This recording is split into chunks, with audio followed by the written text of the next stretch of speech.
Doctor BR Ambedkar Konaseema జిల్లా Ramachandrapuram bar association కొత్తగా ఎన్నికైన అధ్యక్షుడు ఉండవల్లి గోపాలరావును సత్కరించిన Sukhibhava chairman Venkanna Ramachandrapuram bar association కు ఇటీవల జరిగిన ఎన్నికల్లో అధ్యక్షునిగా గెలుపొందిన ఉండవల్లి గోపాలరావును స్థానిక సుఖీభవ ట్రస్ట్ చైర్మన్ నాగిరెడ్డి వెంకన్న బుధవారం శాల్వా పూలమాలతో సత్కరించారు. బుధవారం సందర్భంగా ఉండవల్లి మాట్లాడుతూ ట్రస్ట్ వ్యవస్థాపక చైర్మన్ నాగిరెడ్డి వెంకన్న గత 6 సంవత్సరాలుగా సుఖీభవ ట్రస్ట్ ద్వారా ఎన్నో సేవా కార్యక్రమాలను చేస్తున్నారన్నారు.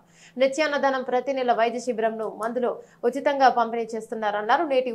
నేటి పరిస్థితుల్లో ప్రతి ఒక్కరూ తన అనే స్వార్థంతో జీవిస్తున్నారని ఆయన అన్నారు. కానీ నాగిరెడ్డి వెంకన్న పేదలకు సేవ చేయాలనే సంకల్పంతో ఆయన మానవతా దృక్పథంతో నేను నా అనే స్వార్థపు దృష్టితో చూడకుండా మన అందరి కోసం అనే విశాల దృక్పథంతో సామాజిక సేవ కార్యక్రమాల్లో ముందడుగు వేస్తున్నారన్నారు.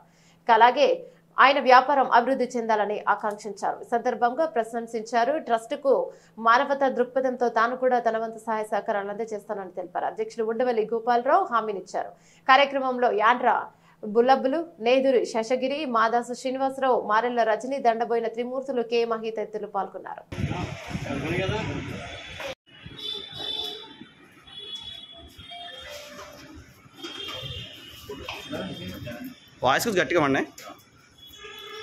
ఈరోజు సుఖీభవ చారిటబుల్ ట్రస్ట్ ఆధ్వర్యంలో నేను రామచంద్రపురం బార్ అసోసియేషన్కి అధ్యక్షునిగా ఎన్నికైనందుకు గాను చేస్తున్నటువంటి సత్కారానికి వారికి అభినందనలు తెలియజేస్తూ మా బార్ అసోసియేషన్ తరఫున నా తరఫున కూడా వారికి మరొక మారు అభినందనలు తెలియజేస్తూ ఇవాళ ఇక్కడ సుఖీభవ చారిటబుల్ ట్రస్ట్ అనేటువంటిది రామచంద్రపురంలో నాకు తెలిసిన మేరకి అప్పుడే గత 3 సంవత్సరాలు పయనించేది నడుస్తుంది.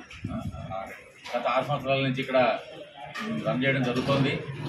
వారు చేస్తున్నటువంటి ఈ యొక్క చారిటబుల్ ట్రస్ట్ ఆధ్వర్యంలో అన్నదానం అనేటువంటిది చాలా అందరికీ ఉపయోగకరమైన వ్యాపారం. చేతనంటే ఇవాళ అనేక మంది అన్నం లేక బాధపడుతున్నటువంటి వ్యక్తులు సమాజంలో ఎంతోమంది ఉన్నారు. అలాంటి వారికి మినిమంగా మనం జీవిస్తున్న దుకాణం వాళ్ళకి ఎంతో కొంత సహాయం చేయాలనే ఉద్దేశంతో ఆయన వ్యక్తిగత ఈ కమిటీలో ఉన్నటువంటి ట్రస్ట్ సభ్యులు కానివ్వండి, ఈ కమిటీ నడుపుతున్నటువంటి వెంకన్న గారు నాగిరెడ్డి వెంకన్న గారు కానివ్వండి, వాళ్ళ యొక్క సొంత ప్రయోజనాలను కొన్ని మానుకుని ఇలా ప్రజాసేవకు అంకితం చేయడం అనేటువంటిది చాలా ఆనందకరమైన విషయం. ఇంచేతనంటే ఇవాళ సమాజంలో ఉన్నటువంటి వ్యక్తులందరూ కూడా నా అనేటువంటి పదానికే పరిమితం అయిపోయారు. నా అనే పదం కాదు, మేమందరం ఉన్నాం, మనం అందరం ఒకటే అని చెప్పిన పదానికి ఒక రకమైనటువంటి స్ఫూర్తి ఇస్తున్నటువంటి సుఖీభవ చారిటబుల్ ట్రస్ట్ వారికి నేను అభినందనలు తెలియజేస్తున్నాను.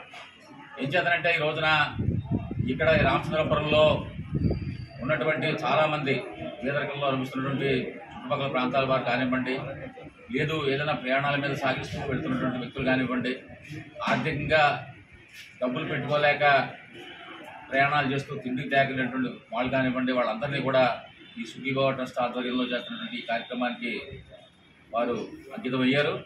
ఆ విధంగా వారు ఇక్కడ ఈ యొక్క అన్నదానం ఉంటే కాకుండా వైద్య సేవలు కూడా నిర్వహిస్తున్నారు. సమాజంలో అనేక రకమైనటువంటి రుగ్మతలు, వ్యాధులు ప్రబలుతున్నటువంటి వాటికి కూడా వారు ప్రతి నెల కూడా క్యాంప్ నిర్వహించి ఆరోగ్యంగా కూడా ఉచిత మందులు, వైద్యం పంపిణీ చేస్తున్నారు. ఇలాంటి కార్యక్రమాలని ప్రోత్సహించడం అనేటువంటిది జరగాలి. ఏం చేతనంటే ఇవాళ ఆరోగ్యం అనేటువంటిది కూడా చాలా కాస్ట్లీ అయిపోయింది.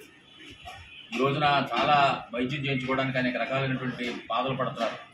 అలాంటి స్థితిలో ఈ సుఖీభవ చారిటబుల్ ట్రస్ట్ అనేటువంటిది అదొక మంచి కార్యక్రమం చేపట్టి ఈ చుట్టుపక్కల పరిసర ప్రాంతాలందరినీ కూడా వారు ఆదుకుంటున్నారు.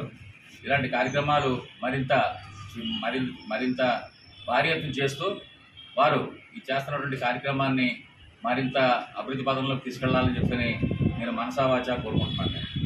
అవసరమైతే నాయక సహకారాలు కూడా నేను ఈ సందర్భంగా చేస్తానని చెప్పని ఈ కమిటీ వారికి తెలియజేస్తున్నాను.